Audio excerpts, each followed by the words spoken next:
El Señor les bendiga. Bueno, una noche más para compartir a nuestro Señor Jesucristo, y vamos a iniciar como tenemos que iniciar siempre nosotros todas nuestras actividades, pidiéndole al Señor para que sea Él el que tome control de todo lo que hoy se va a decir, de todo lo que hoy el Señor quiere decirles. Dispongamos nuestra mente, nuestro corazón, e invocando aquel nombre por el que hemos sido bautizados, decimos todos: en el nombre del Padre, del Hijo y del Espíritu Santo. Amén. Padre Celestial, en nombre de tu Hijo Jesucristo, estamos reunidos en esta noche invocando tu Santo Espíritu, Señor, para que tu Santo Espíritu nos guíe, para que tu Santo Espíritu nos enseñe, para que tu Santo Espíritu nos mueva. Ven, Espíritu Santo, a cada uno de nuestros corazones y enciende el fuego de tu amor. Ven, Espíritu Santo, y muévenos para pensar todo aquello que tú nos quieres enseñar. Ven, Espíritu Santo, y guía, toma control esta noche de lo que se va a decir, de lo que se va a enseñar, para que tú, Espíritu Santo, seas el que hables a través de los corazones de todos los aquí presentes. A ti, Señor, te damos gloria y alabanza. A ti, Señor, te damos el poder, el honor, porque tuyo es el reino, tuyo es el poder por los siglos de los siglos. Amén. En el nombre del Padre, del Hijo y del Espíritu Santo. Amén. Como bien saben, hemos venido desarrollando la parte de revelación. Dios se nos ha revelado a través del Antiguo Testamento, pero muy especialmente en el Nuevo Testamento. Estamos hablando de la Sagrada Escritura, y por eso veíamos algunos puntos para la correcta interpretación de la Sagrada Escritura la semana pasada. Hoy vamos a hablar de un tema que es vital, que es fundamental en la fe católica y que es vital en la fe evangélica o no católica. Estoy hablando del tema de la sola Escritura.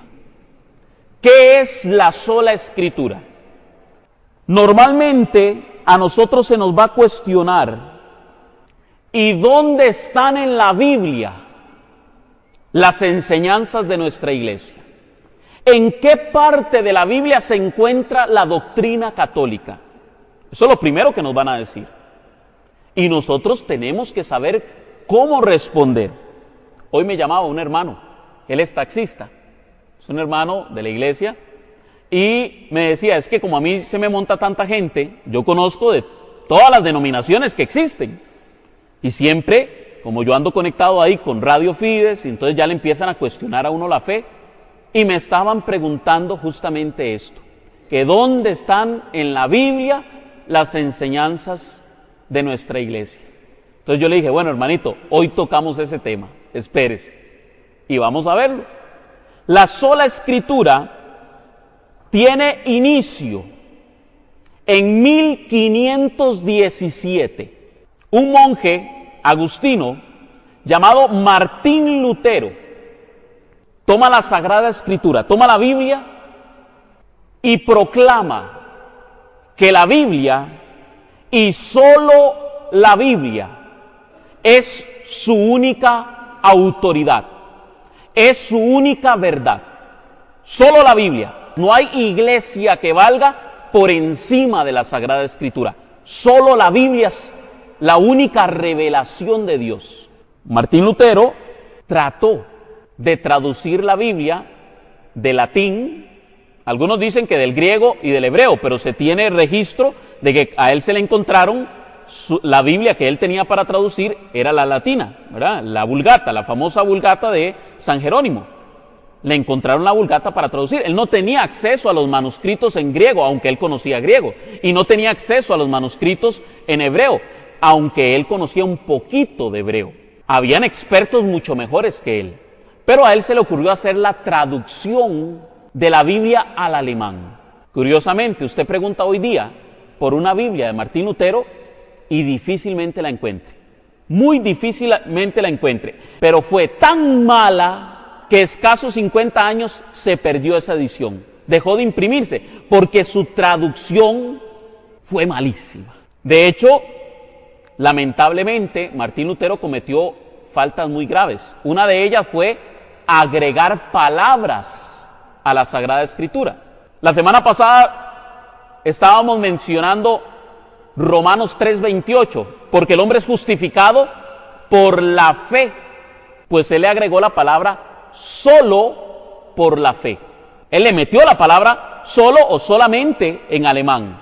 Cuando los expertos en Biblia revisaron su traducción y vieron que le había incluido esa palabra, ellos le preguntaron: Martín, ¿por qué usted hizo esto? Y Martín les mandó a decir: porque el doctor Martín Lutero así lo ha querido.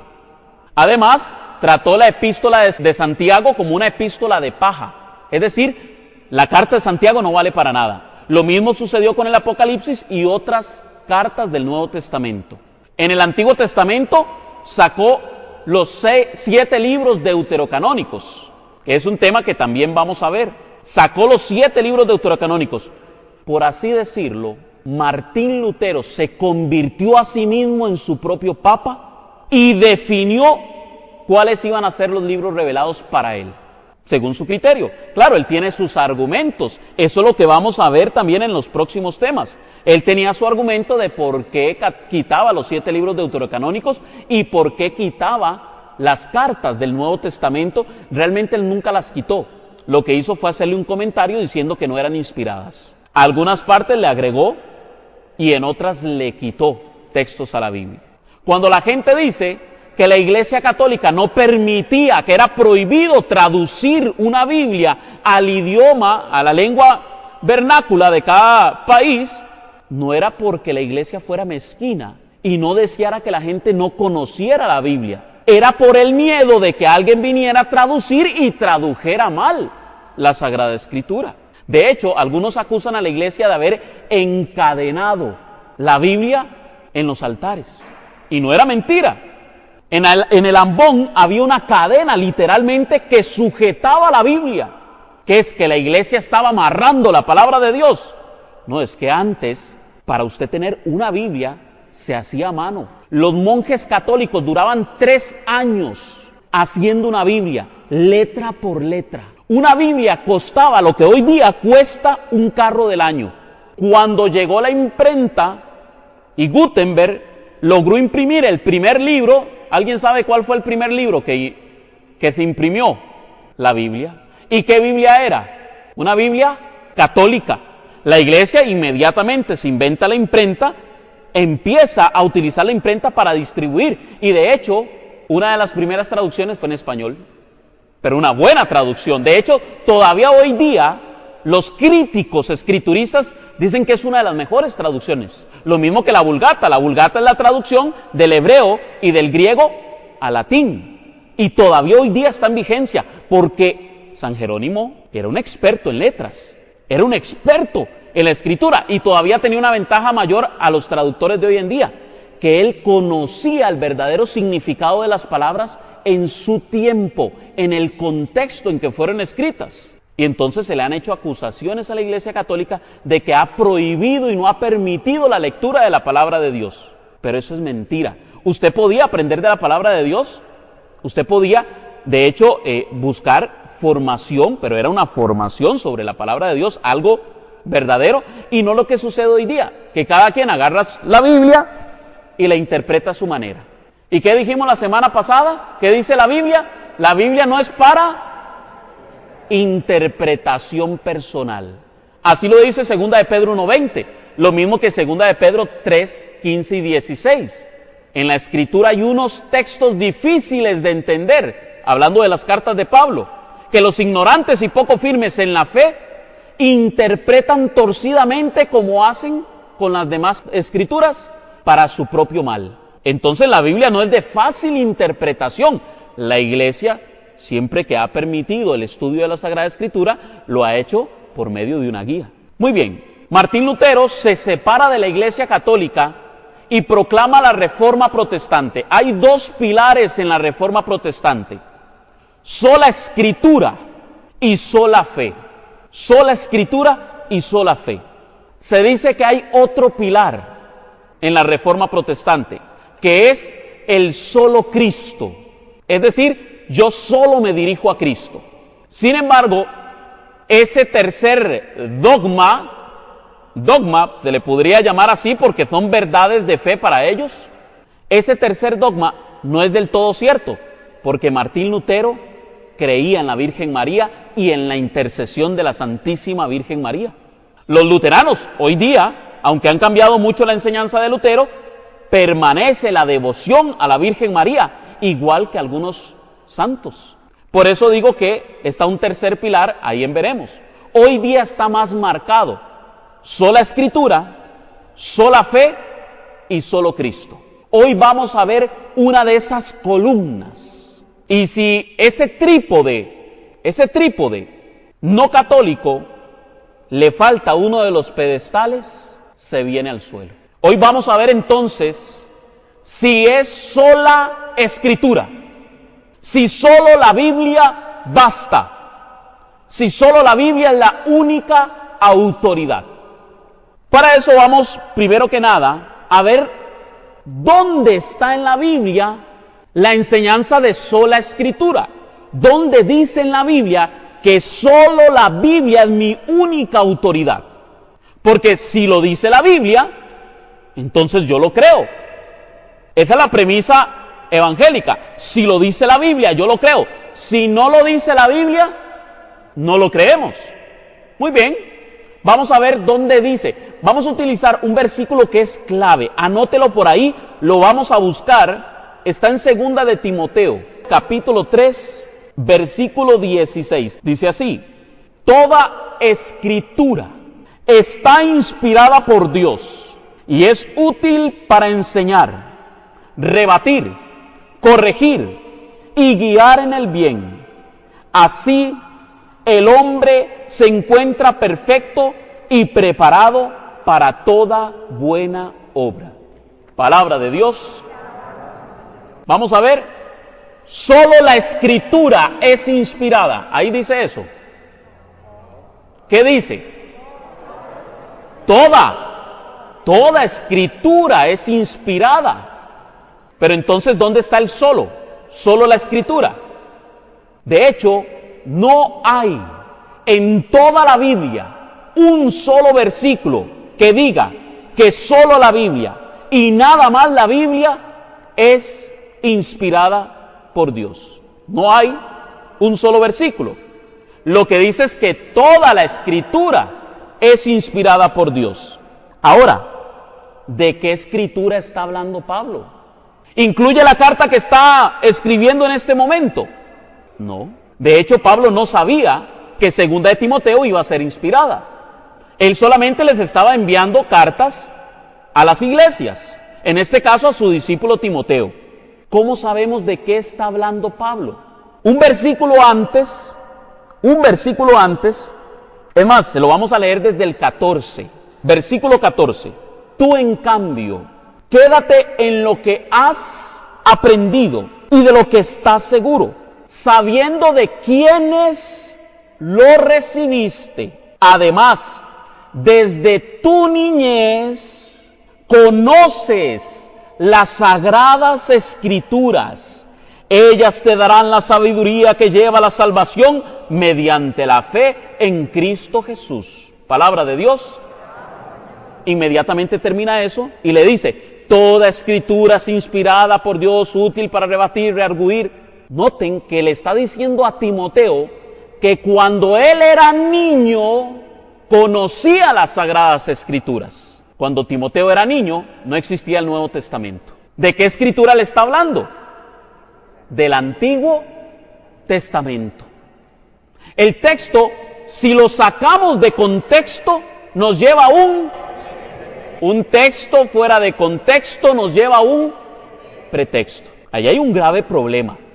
Porque si decimos que toda escritura es inspirada y está hablando del Antiguo Testamento, ¿qué Biblia utilizó Pablo? ¿Qué Antiguo Testamento? ¿Cuál versión del Antiguo Testamento utilizó Pablo? Porque tiene nombre, es muy conocida. De hecho, los apóstoles utilizaron esa versión en el 90% de las citas que hacen referencia al Antiguo Testamento. ¿Qué Biblia, Antiguo Testamento, fue la que utilizó Pablo? Pablo no estaba hablando del Nuevo Testamento. El Nuevo Testamento ni siquiera existía. El Nuevo Testamento llegó a recopilarse hasta el año 392. Concilio de Hipona y Concilio de Cartago. Papa Dámaso I, San Jerónimo, San Agustín, son los que traducen y recopilan los libros de la Sagrada Escritura que hoy tenemos como Nuevo Testamento. Los mismos 27 libros que tienen los católicos los tienen los evangélicos. ¿Cuál fue la iglesia que definió esos libros? ¿Qué iglesia definió que eran palabra de Dios? Porque habían muchos otros libros. De hecho, el Evangelio de Judas, el Evangelio de María Magdalena, ya en el siglo IV, siglo V, ya existían. Y esos libros no fueron escogidos como palabra de Dios. ¿Cree la iglesia que toda la escritura es inspirada? ¿Creemos nosotros los católicos que toda la escritura es inspirada? Sí, toda, no solo la escritura, toda. Dice el numeral 106 del Catecismo de la Iglesia Católica: Dios ha inspirado a los autores humanos de las Sagradas Escrituras. Dios se valió de hombres elegidos que usaban de todas sus facultades y talentos. De este modo, obrando Dios en ellos y por ellos, como verdaderos autores, pusieron por escrito todo lo que Dios quería. Esto es el numeral 106 del Catecismo de la Iglesia Católica. Cuando a usted le dicen, es que la iglesia no cree en la Biblia porque no la pone en práctica. Numeral 106. La iglesia cree que toda la escritura es inspirada por Dios. Pero resulta que los primeros cristianos no tuvieron el Nuevo Testamento hasta el siglo IV. ¿Qué Biblia podían decir los primeros cristianos? Era solo escritura. ¿Dónde nace esa enseñanza? Hasta el siglo XVI. Antes de eso, no había un solo cristiano que creyera en sola escritura. En el siglo XVI, cuando Martín Lutero proclama la sola escritura, es cuando se empieza a dar esa enseñanza. ¿Qué pasó con los cristianos del siglo I, del siglo II, del siglo III, IV, V? Nunca creyeron en sola escritura. Y hoy vamos a ver a varios de esos primeros cristianos y lo que ellos realmente creían. La Biblia, y apúntelo por ahí, la Biblia es el resultado de la tradición apostólica. La Biblia es el resultado de la enseñanza de los apóstoles, por escrito, pero lo que enseñaron los apóstoles no solo quedó por escrito. Primero vamos a ver un versículo clave. Está en Juan, capítulo 21, versículo 25. Juan 21, 25. Búsquelo usted ahí en su Biblia, hermano. Hay además muchas otras cosas que hizo Jesús. Si se escribieran una por una, pienso que ni todo el mundo bastaría para contener los libros que se escribieran. Palabra de Dios. Muchas otras cosas hizo Jesús que no están por escrito, que no quedaron plasmadas en la Sagrada Escritura. Porque si se escribiera todo lo que Cristo hizo, no bastarían los libros del mundo para contener esa enseñanza. De hecho, hoy día se siguen escribiendo libros sobre Jesús, todavía hoy día. Pero noten lo siguiente: no todo está escrito. Repítalo conmigo. No todo está escrito. No todo está escrito. Un ejemplo que también está en la Biblia. Nada más apunte el versículo. Está en Hechos capítulo 20, versículo 35. Resulta que Pablo dice, recuerden las palabras del Señor Jesús. Oiga, recuerden las palabras del Señor Jesús. Hay mayor felicidad en dar que en recibir. Búsqueme esas palabras en el Evangelio. No están. ¿Por qué? Porque Cristo enseñó muchas otras cosas que no quedaron por escrito. Una de ellas es, hay mayor felicidad en dar que en recibir. Y oiga que Pablo enfatiza las palabras del Señor. Recuerden que ellos eran expertos memorizándose frases, memorizándose enseñanzas. Los judíos eran expertos en memorizar. Se sabían la Torá de memoria. Por eso pueden citar fácilmente las Sagradas Escrituras. Y él dice, estas son las palabras del Señor. Pero no están en el Evangelio. No hay un solo versículo del Evangelio que mencione estas palabras. Las encontramos porque Pablo las terminó escribiendo. Bueno, en este caso Lucas, que escribe sobre Pablo en el libro de los Hechos.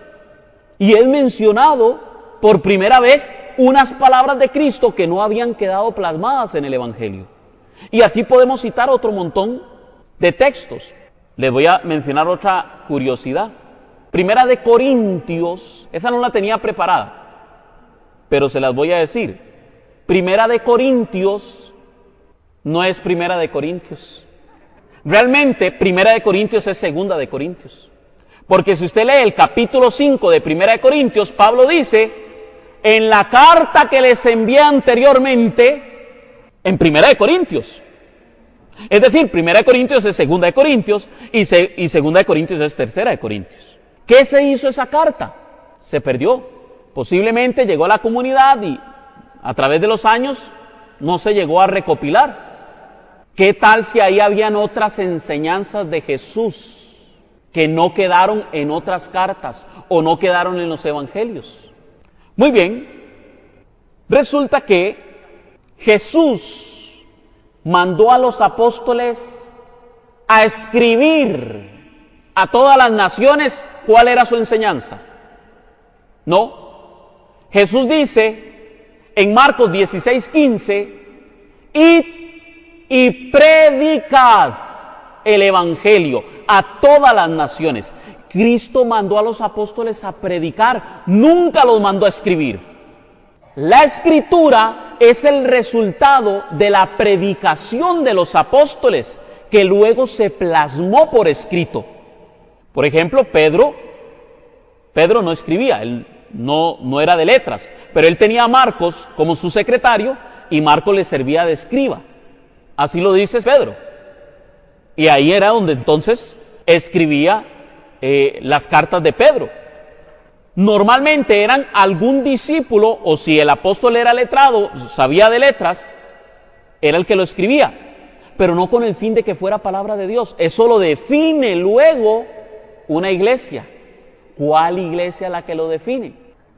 Pero se nos dice que las tradiciones, que esa tradición que se pasó de generación en generación, las tradiciones católicas fueron condenadas. Vamos a ver hoy si esas tradiciones fueron condenadas. Dice Mateo capítulo 15, versículo 3. Mateo 15, 3. Se los voy a leer rápidamente. Mateo 15, versículo 3. Jesús contestó, ¿y ustedes por qué anulan el mandamiento de Dios por sus tradiciones? Entonces significa que todas las tradiciones son malas. Dijo Jesús que toda tradición es mala. De hecho, Jesús practicó varias tradiciones judías. Una de esas, que no era mandamiento, era peregrinar hasta el templo. Y Jesús peregrinaba todos los años al templo. Y no era parte de la ley hacer eso. Era una tradición judía. Hay muchas tradiciones judías que nosotros todavía hoy día practicamos. Por ejemplo, les voy a poner un pequeñísimo ejemplo. ¿Cuándo inicia la misa? ¿Quién sabe cuándo inicia la misa? ¿Con el canto de entrada? No. Pep, pep. Error.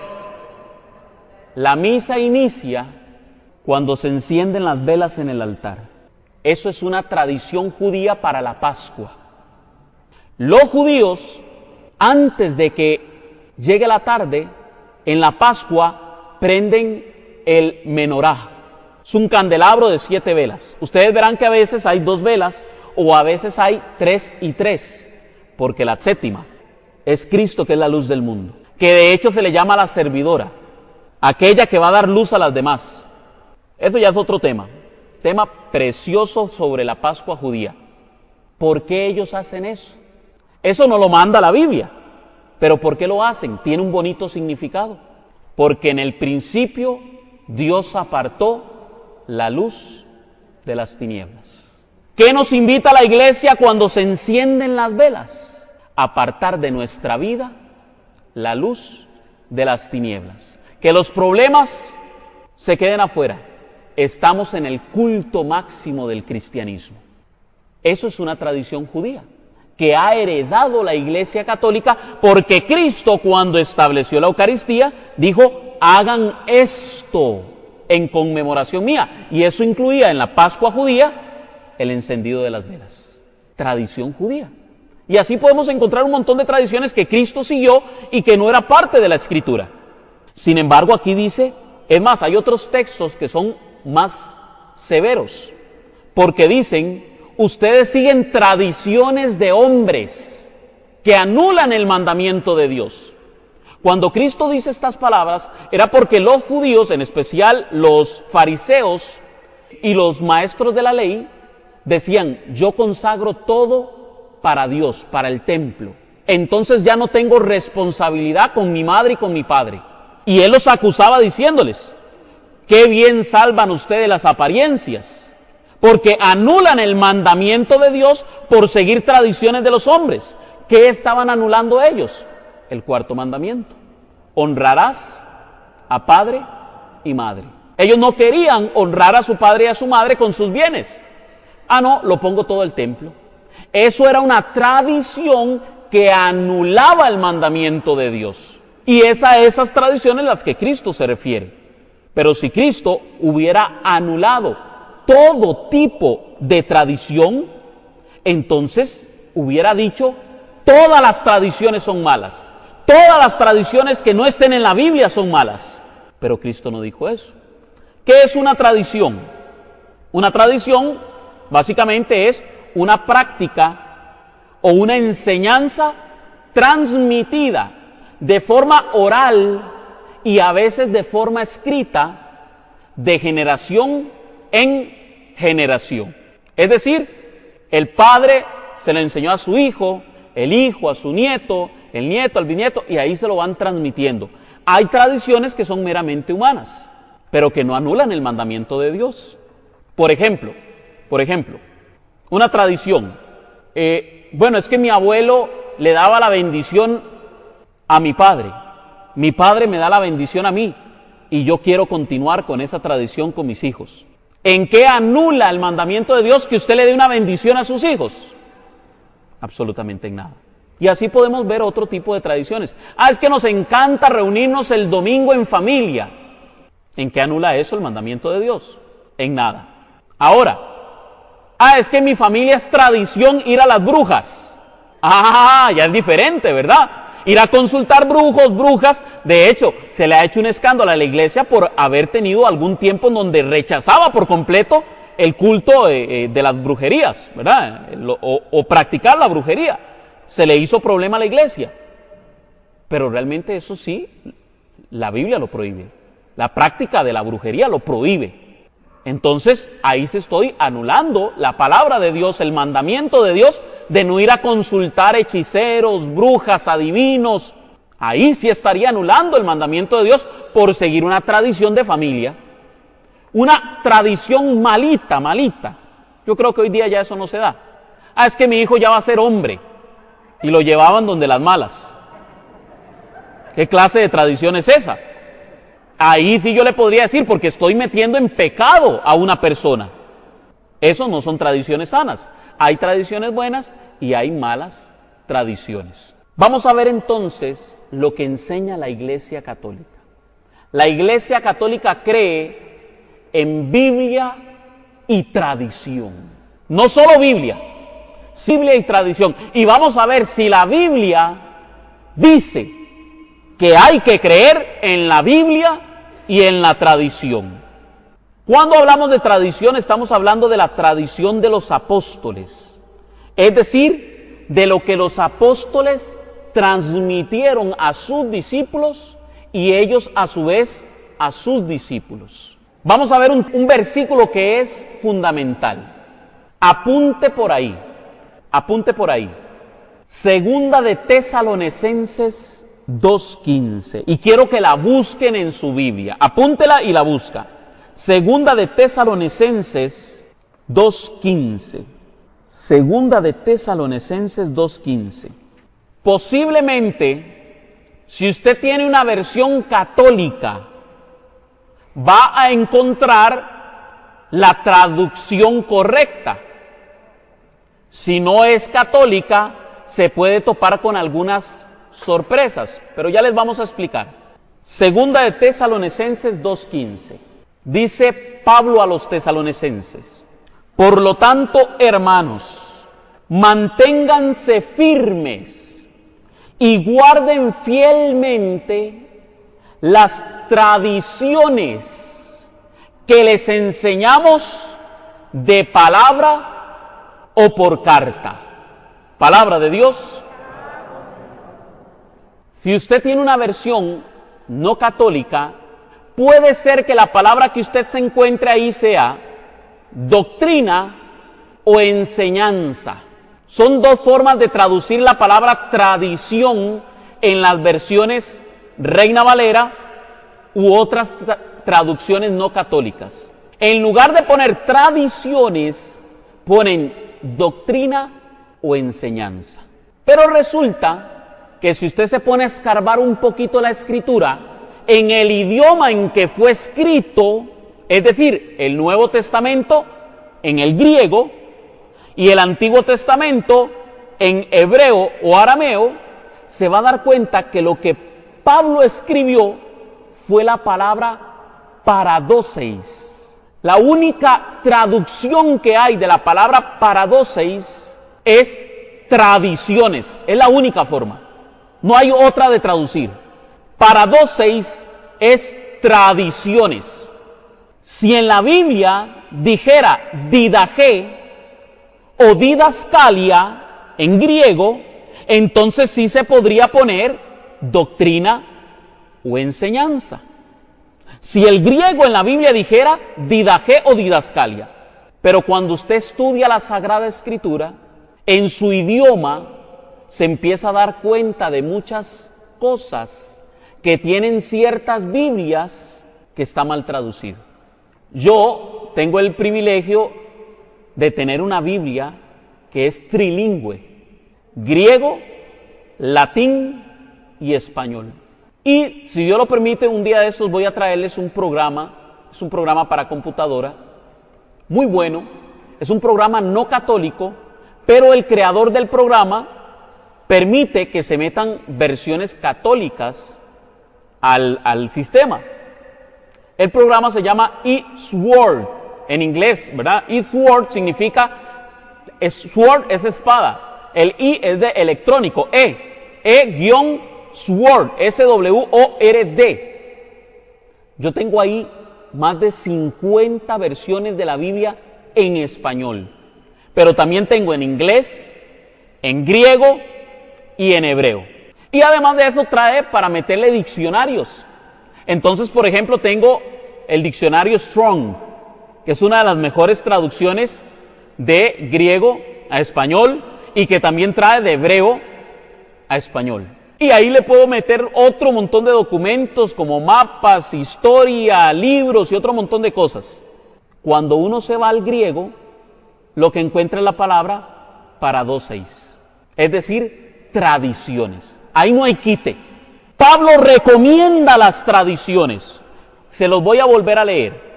Así pues, hermanos, manténganse firmes y conserven las tradiciones que han recibido de nosotros de viva voz o por carta, de palabra o por carta. Es decir, hay dos tipos de tradiciones: la tradición oral y la tradición escrita. La Iglesia cree en que la revelación nos ha venido por dos fuentes: por la tradición oral y por la tradición escrita. La Iglesia llama a esto dos fuentes de agua viva que nos vienen a iluminar, que nos vienen a saciar de la sed. De hecho, la tradición oral vendría a ser la sana interpretación de la tradición escrita. ¿Por qué? Porque a través de la tradición oral se ha transmitido la verdadera interpretación de la Sagrada Escritura según el cristianismo. No según una persona en el siglo XVI, ni en el siglo XX, sino del siglo I, del siglo II y del siglo III. Y es más, yo llego hasta el siglo III porque hay gente que dice que la Iglesia se desvió en el siglo IV. Pero podríamos seguir más siglos adelante. Sin embargo, usted estudia los primeros 3 siglos del cristianismo y se va a dar cuenta que lo mismo que se enseñó en el siglo IV se enseñó en el siglo I. Lo mismo. Claro, hay que estudiar. Aquí nosotros apenas lo que hacemos es darles una pinceladita, pero usted se tiene que preocupar por investigar un poco más, por leer, por aprender más para conocer la verdad. Porque yo podría estarles diciendo mentiras y ustedes me la creen. Pero si usted se va a los primeros cristianos, hoy vamos a ver un par de ellos, se van a dar cuenta que ellos no creían en muchas doctrinas que hoy día se han empezado a profesar. Conservar las tradiciones. Vea lo que dice Pablo en Primera de Corintios capítulo 11 versículo 2. Primera de Corintios capítulo 11 versículo 2. Les alabo, porque en todas las cosas se acuerdan de mí y conservan las tradiciones, tal como se las he transmitido. Oiga lo que dice Pablo. Les alabo. A los corintios los está alabando. ¿Por qué? Porque en todas las cosas se acuerdan. No solo de Pablo, sino que también de conservar las tradiciones, tal como yo se las he transmitido. Es decir, Pablo llegaba a los corintios y les transmitía un mensaje. Luego se iba y les mandaba una carta. ¿Usted cree que todo lo que predicó Pablo quedó por escrito? Por supuesto que no. Si acaso unas pequeñas líneas. Entonces, ¿qué otras cosas predicó Pablo? Primera de Corintios, la verdadera Primera de Corintios, no lo sabemos. Pero sí hay un registro fiel de lo que los discípulos de Pablo escucharon de él. Y eso que le escucharon a él, se lo transmitieron a otros. Ahora lo vamos a ver. Romanos 10, 17. Por tanto, la fe viene de la predicación. ¿Cómo dice? La fe viene de la... Si fuera sola escritura, Romanos 10, 17 debería de decir, la fe viene por la lectura de la palabra de Dios. No es solo escritura. La fe viene de la predicación. Oiga esta está buenísima. Póngale atención. Segunda de Timoteo 2:2. Vea qué fácil, se la va a memorizar. Esta es la cita que usted se va a memorizar. Segunda de Timoteo 2:2. Usted nada más se aprende 2:2:2 y que es de Timoteo. Segunda de Timoteo 2:2. Está facilísimo. Y cuanto me has oído en presencia de muchos testigos, confíalo a hombres fieles, que sean capaces a su vez de instruir a otros. Palabra de Dios. Oiga lo que le dice Pablo a Timoteo. Lo que me has oído a Pablo, es decir, no lo que has leído, no lo que te he mandado en la carta, no, lo que me has oído, confíalo a otros hombres como fieles, que sean capaces a su vez de instruir a otros. ¿De qué le está hablando Pablo? Está hablando de sucesión apostólica. Le está diciendo, esto que yo te enseñé a ti, ahora te toca, porque acuérdense que Timoteo pidió el episcopado, el obispado. Así lo dice la Sagrada Escritura. Él quería ser obispo. Y ahora le tiene que enseñar como obispo, como dirigente, a los presbíteros. Ese es otro tema que vamos a tocar, el tema del orden sacerdotal y cómo la Biblia le da el nombre específico a las autoridades de la iglesia: episcopo, presbítero y diácono. Y entonces Pablo le dice a Timoteo el obispo que ahora le toca a él instruir a otros, que sepan, que sean hombres fieles y que sepan enseñar a los demás. Eso es lo que nosotros llamamos la sucesión apostólica. Los obispos han recibido una enseñanza de los apóstoles y estos a su vez se lo han transmitido a otros hombres. Vamos a ver de qué tradición estamos hablando, porque pueden haber confusiones. Por ejemplo, comer chiverre en Semana Santa ¿es tradición de la iglesia? Es una tradición del pueblo. Ahora, ¿es una tradición mala? ¿Anula el mandamiento de Dios? No, así de sencillo. No es una tradición mala que anule el mandamiento de Dios. La iglesia en el numeral 83 aclara de qué tradición se está hablando. ¿Cuál es la tradición en la que ella cree? La tradición de la que hablamos aquí es la que viene de los apóstoles y transmite lo que estos recibieron de las enseñanzas y del ejemplo de Jesús y lo que aprendieron por el Espíritu Santo. Claro, Jesús les había anunciado a los apóstoles en Juan capítulo 16, versículo 13, que el Espíritu de verdad los guiaría a todos los caminos de la verdad.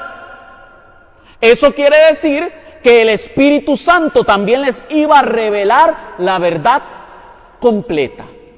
Y tiene que existir una iglesia que tenga toda la verdad, porque si Cristo lo prometió, Cristo lo cumple. Si Cristo dijo que iba a haber una iglesia con toda la verdad, tiene que existir esa iglesia. Y si yo llego a una iglesia que está a medias, que tiene medias verdades, porque recuerden que toda media verdad también es una media mentira. ¿Y de quién es el padre de la mentira? Qué torta, ¿verdad? Porque somos o no somos. Muy bien, eso es lo que enseña la iglesia en el numeral 83. Ahora, es necesario distinguir con respecto a tradiciones teológicas, con respecto a tradiciones disciplinares, litúrgicas o devocionales. Por ejemplo, en el Concilio Vaticano II se transformó la liturgia, pero hay un centro de la liturgia que no se puede cambiar. ¿Por qué? Porque así estuvo establecido por los apóstoles. Que si ponemos un florero por acá o que si ponemos el altar atrás o adelante, eso podría variar. Pero lo que no puede variar es el centro de la Eucaristía, aquella Eucaristía de la iglesia primitiva, ¿verdad? Como dice Hechos 2:42, que se reunían a escuchar la enseñanza de los apóstoles, al partimiento del pan, a las oraciones y a la comunión. Es digámoslo así, la liturgia clásica del primer siglo. Esa la seguimos practicando. Pero, por ejemplo, los cristianos católicos tuvimos que celebrar misa en el siglo I en las catacumbas. ¿Qué era una catacumba? Era un cementerio subterráneo. Aquello hedía. O sea, era algo putrefacto el olor que llegaba ahí. Pero los cristianos, con tal de celebrar un culto al que ellos llamaban Eucaristía, se metían a esos lugares porque si no, los soldados romanos los iban a arrestar y los iban a matar. Cambiamos de una catacumba a templos maravillosos. Y sin embargo, todavía hoy día, en otros países, hay cristianos católicos que siguen derramando su sangre por el Evangelio, viviendo escondidos, todavía hoy día. Eso es tema para otra clase, pero quiero que lo sepan porque muchas veces estamos tan cómodos en nuestra banca y creemos que todos los católicos viven así, y eso es mentira. En China es un problema.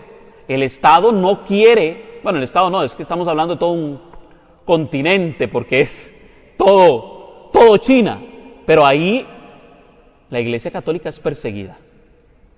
Ahí los obispos son perseguidos. Y aquí podemos encontrar en países de Medio Oriente y demás que los cristianos no pueden profesar públicamente su fe o son muertos. ¿Y cómo hacer si los católicos tienen que evangelizar y ellos se arriesgan a morir con tal de predicar a Cristo? Y a usted y a mí nos da vergüenza decirle al hermano que trabaja con nosotros, por favor. Hoy hablaba con un amigo mío que también es converso. Él estudió 4 años para ser pastor.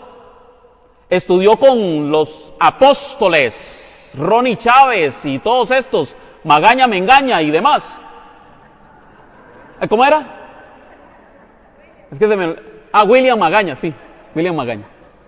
Él estudió con todos estos pastores, 4 años. Ahora me dice, hermano, yo no puedo dejar de hablar de la iglesia de Cristo. Qué felicidad de saber que estoy en la iglesia de Cristo. Cuando un hermano se me acerca y me pregunta por mi fe, yo no puedo callarme y me lo tienen prohibido en el trabajo. Y conozco otro hermano que lo despidieron por hablar de Cristo. Un católico, convertido. A él le dijeron, no puede hablar de Dios. Y él les contestaba, ¿puedo hablar de mujeres? Ah, sí, hablé de mujeres. ¿Puedo hablar de la fiesta? Ah, sí, puede hablar de la fiesta. ¿Puedo hablar de cualquier tontería que no hay problema? No hay ningún problema, pero no hable de Dios. Y él no pudo callarse, lo despidieron.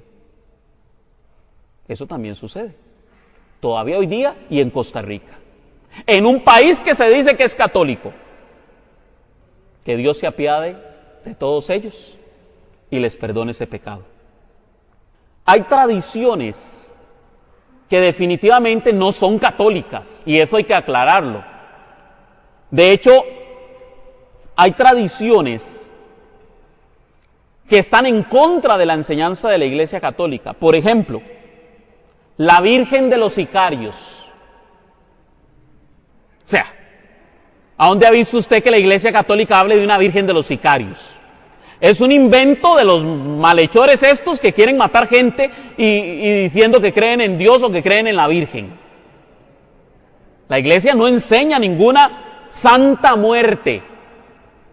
Eso sí son tradiciones de hombres. Ni de la Iglesia, ni tradiciones litúrgicas, ni tradiciones de ningún tipo. Y están en contra de lo que enseña la Iglesia. Esas tradiciones sí son malas. Pero una tradición que no viene usted a hacerle ningún daño. Un día de estos, bueno, yo no sé si ustedes saben, pero también nosotros estamos dando un curso de Respuestas Católicas en la cárcel. Viera usted los apologistas que han salido de la cárcel. Bueno, resulta que estos hermanos se han ido aprendiendo citas y demás, y han ido aprendiendo cada vez más. Resulta que ahí mismo en la cárcel llegan evangélicos, pastores, y empiezan a hablar con ellos, y empiezan a convencerlos de malas tradiciones. Y entonces se me acerca uno de ellos y me dice, en plena clase, pero es que eso de la guirnalda, eso de la guirnalda, esas tradiciones, yo no creo en esas tradiciones, porque esas son tradiciones de hombres. Yo digo, ¿usted sabe de dónde viene la guirnalda? No, es una tradición protestante. ¿Lo oyó bien? Un pastor evangélico fue el que creó la tradición de las famosas guirnaldas, ¿verdad? Claro, tiene su historia. Él lo que quería era evangelizar, catequizar a unos niños con la guirnalda, lo mismo que hacemos los católicos hoy día. La iglesia vio que era una buena estrategia para evangelizar en el Adviento y la adoptó. Porque la iglesia sí es ecuménica y cuando ve que algo funciona, también lo usa. ¿De verdad? Me dice el hermano. Sí. Después le paso nombre y apellidos. Muy bien. La pregunta del millón. ¿Cuál es la columna y el fundamento de la verdad? ¿Cuál es la columna y el fundamento de la verdad? Cuando yo era evangélico, a mí me hicieron esta pregunta y yo respondí inmediatamente. La columna y el fundamento de la verdad es la Biblia. Yo contesté eso. Sin embargo, este hermano llegó y me dijo, ¿y por qué la Biblia dice otra cosa? En Primera de Timoteo, capítulo 3, versículo 15, y esa la vamos a buscar. Primera de Timoteo 3:15.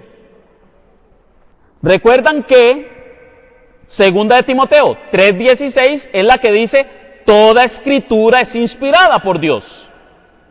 Pero antes, ya Pablo le había dicho a su discípulo Timoteo en la primera carta, Primera de Timoteo 3:15, cuál era la columna y el fundamento de la verdad.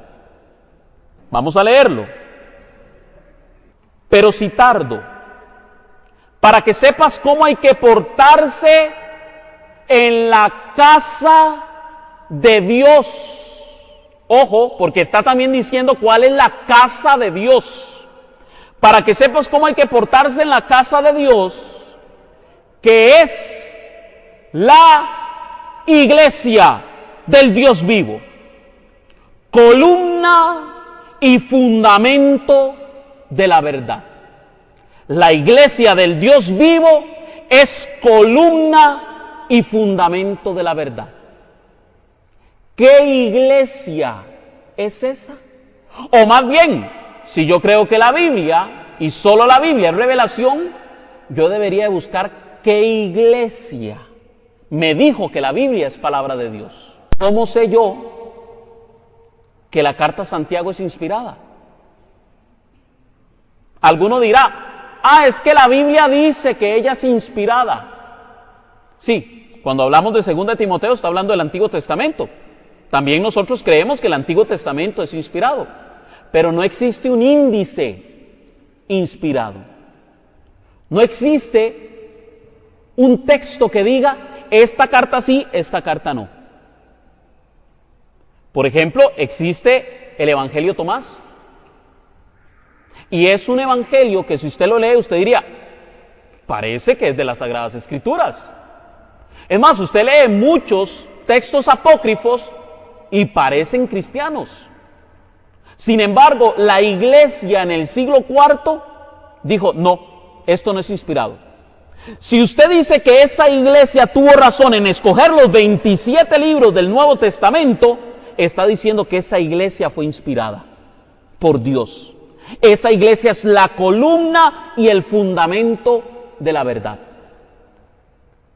Así lo dice la Sagrada Escritura. Es decir, cuando a usted le dicen que solo la Biblia es su única autoridad, el católico dice, no solo la Biblia es mi única autoridad. Porque la columna y el fundamento de la verdad es la iglesia es la que tiene la autoridad. Lo veíamos la semana pasada. ¿Qué significaba atar y desatar? Lo que dice Mateo 18:18 y Mateo 16:18. Todo lo que aten en la tierra quedará atado en el cielo, y todo lo que desaten en la tierra quedará desatado en el cielo. ¿Qué significaba? Para un judío, para un rabino, atar y desatar es interpretar la revelación sagrada. Eso es todo. Cuando Cristo se dirige a los apóstoles, les da un poder, una autoridad para atar y desatar, para interpretar correctamente la revelación. Y esa revelación nos viene por dos fuentes: Biblia y tradición. Dos fuentes. Muy bien. La iglesia es columna y fundamento de la verdad. Vamos a ver cómo lo ve el magisterio, porque a como yo lo digo, se oye prepotente. Sí, porque la iglesia es humilde, como nuestro nuevo Papa. La iglesia es humilde. Lo que pasa es que yo tal vez no sea el mejor ejemplo de cristiano, pero vea cómo lo dice la iglesia en el catecismo. Numeral 86 del catecismo de la Iglesia Católica.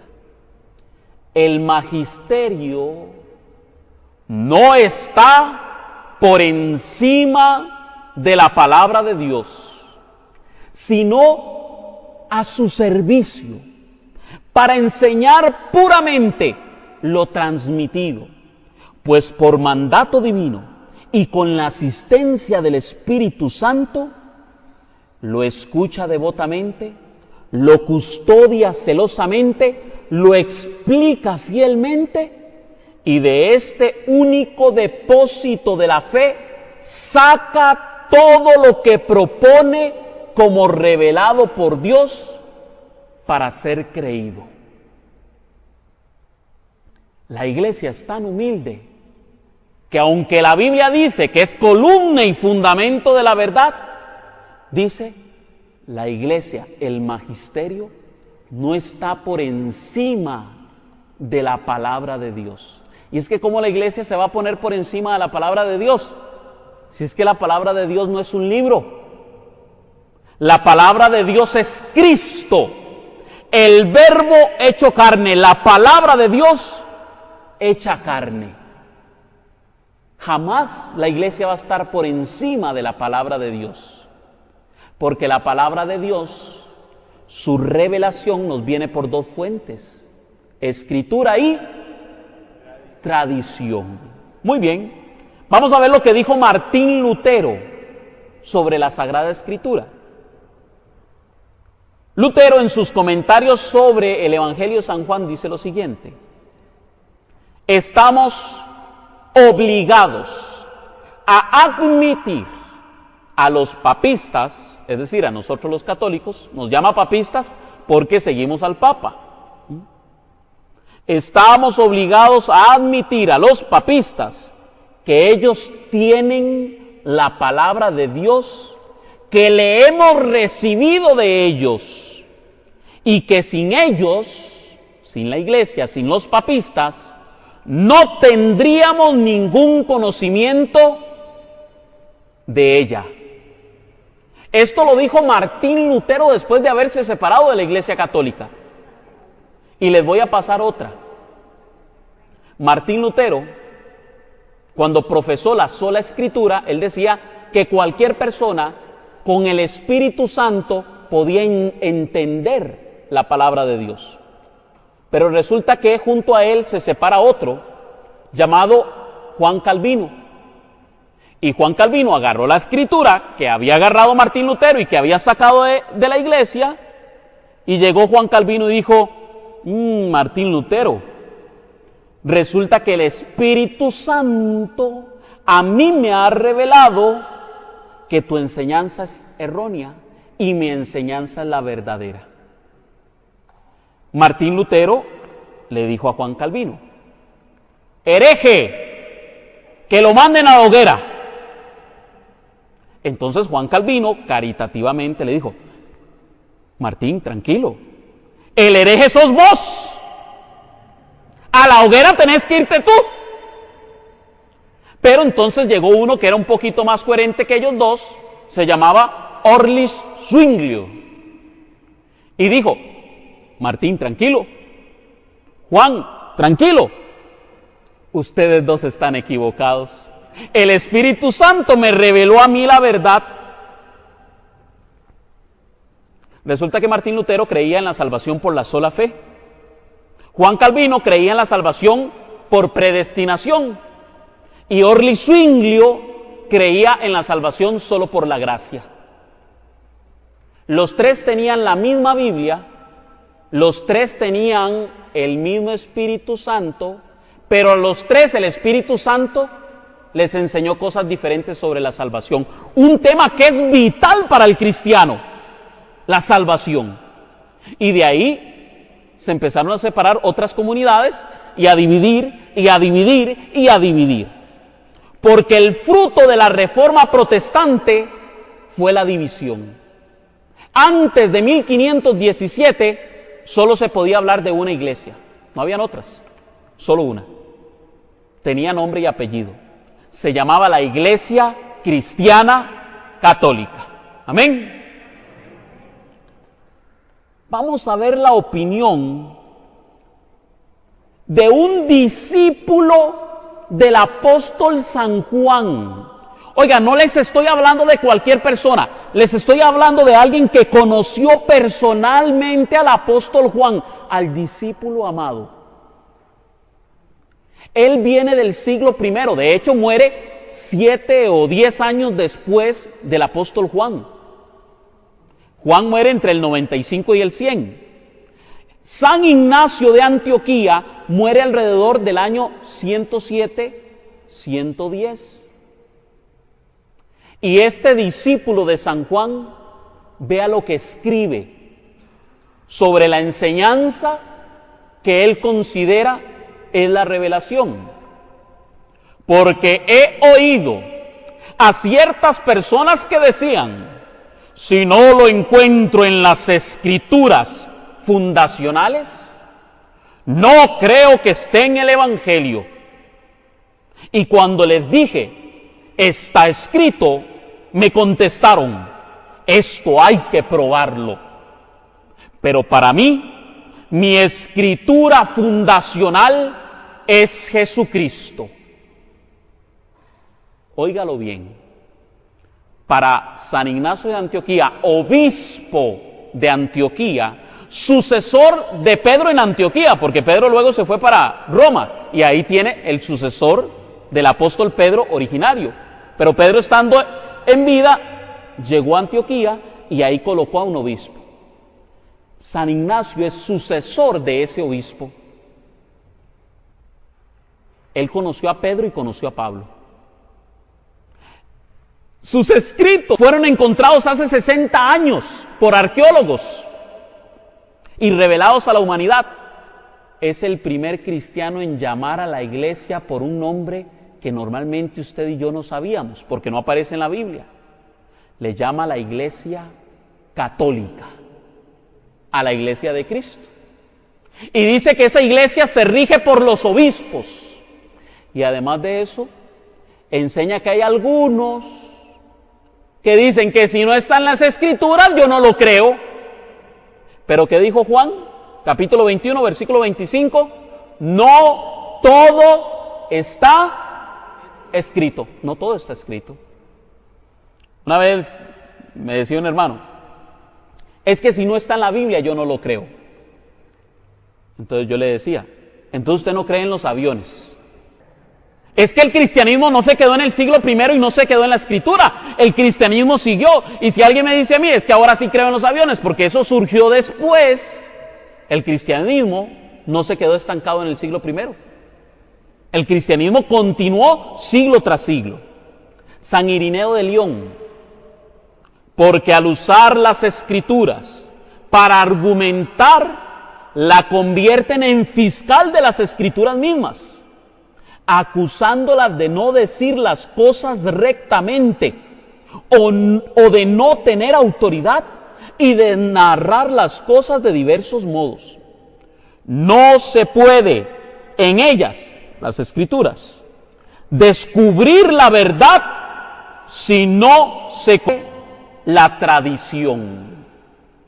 Usted no puede conocer la verdad de las Sagradas Escrituras si no conoce la tradición. ¿Quién es San Irineo? Un discípulo de San Policarpo. ¿Y quién fue San Policarpo? Discípulo del apóstol Juan también. Es decir, se transmitió de generación en generación una misma enseñanza.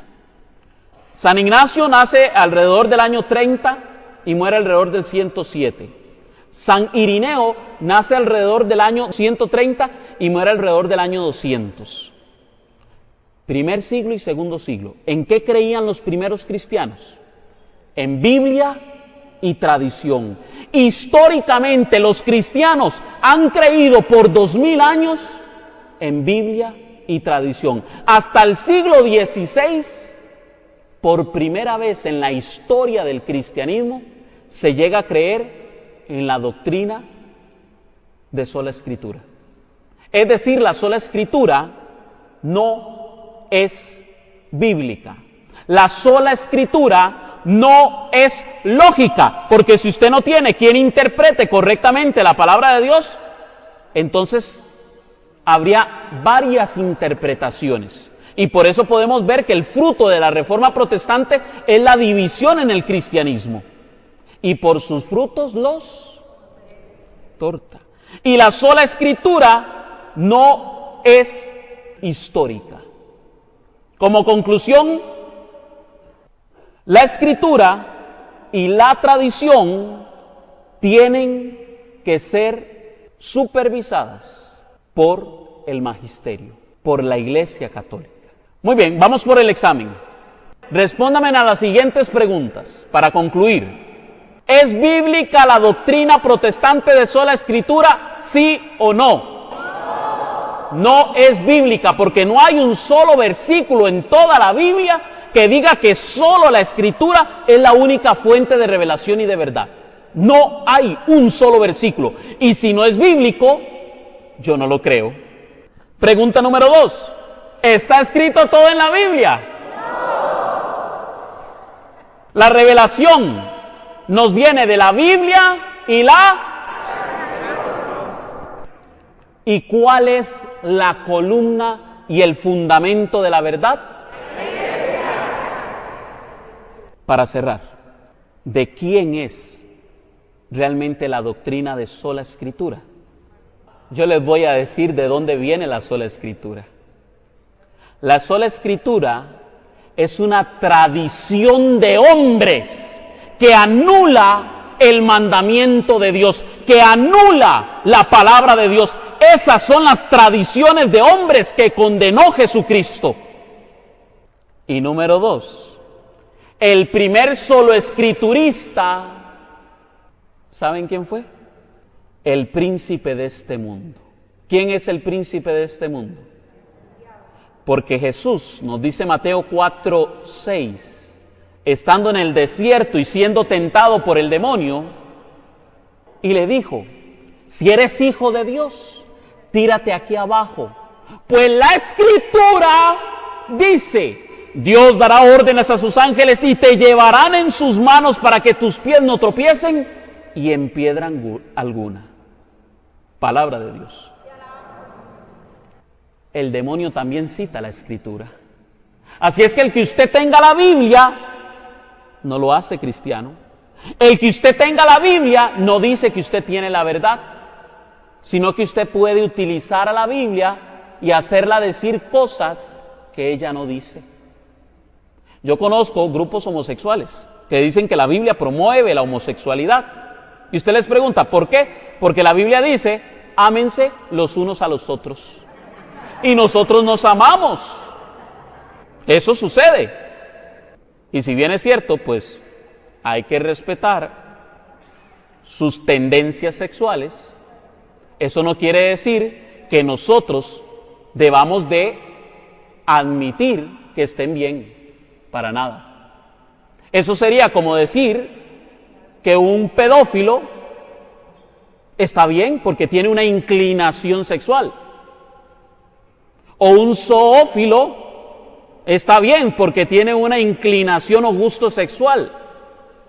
No, que respetamos su intimidad y lo que haga con su vida, punto y aparte. Pero lo que es la iglesia tiene que decir que es la verdad. La doctrina de sola escritura promueve la división.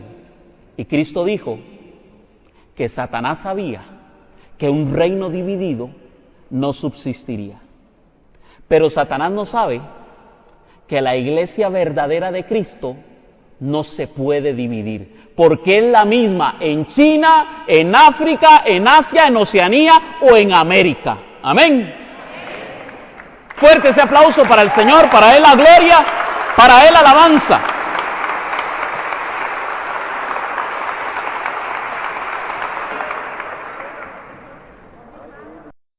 El Señor